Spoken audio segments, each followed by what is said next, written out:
మీరు ఒక పొలం కొన్నారు, కానీ దానికి దారి లేదు. అప్పుడు మీ హక్కు ఏంటి?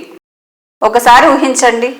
మీరు కష్టపడి ఒక పొలం కొనుగోలు చేశారు, కానీ ఆ పొలానికి వెళ్ళడానికి దారి లేదు. ముందున్న పొలం యజమాని నా భూమి మీదుగా దారి ఇవ్వను అంటున్నాడు. అప్పుడు మీరేం చేయాలి? చట్టం మీకు సహాయం చేస్తుందా? అవును, ఖచ్చితంగా సహాయం చేస్తుంది. ఇండియన్ ఈజ్మెంట్స్ యాక్ట్ 1882 సెక్షన్ 13 ప్రకారం మీ భూమికి దారి లేకపోతే అది రైట్ ఆఫ్ నెసెసిటీ అవుతుంది. అంటే పక్కనున్న భూమి మీదుగా అయినా సరే మీకు దారి ఇవ్వాల్సిందే. అలాగే సెక్షన్ 15 ప్రకారం మీరు 20 yearsగా ఒక దారిని ఉపయోగిస్తుంటే అది మీ చట్టబద్ధ హక్కుగా మారుతుంది. ఎవరైనా ఉద్దేశపూర్వకంగా మీ దారిని అడ్డుకుంటే భారతీయ న్యాయ సంహిత 2023 సెక్షన్ 126 ప్రకారం అది రాంగ్ఫుల్ రెస్ట్రైనెంట్ అవుతుంది. ఇది ఒక నేరం. ఇలాంటి పరిస్థితిలో మీరు సివిల్ కోర్టులో కేసు వేసి కోర్టు ద్వారా అధికారికంగా దారి పొందవచ్చు.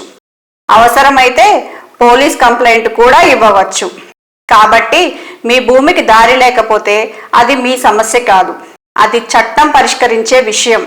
మీకు దారి పొందే పూర్తి హక్కు ఉంది. చట్టం అనేది మన హక్కుల్ని కాపాడుకోవడానికి ఉన్న ఆయుధం. దాన్ని తెలుసుకోవటం మన బలం. ఇలాంటి మరిన్ని లీగల్ అవేర్నెస్ వీడియోస్ కోసం నా పేజ్ని ఫాలో చేయండి.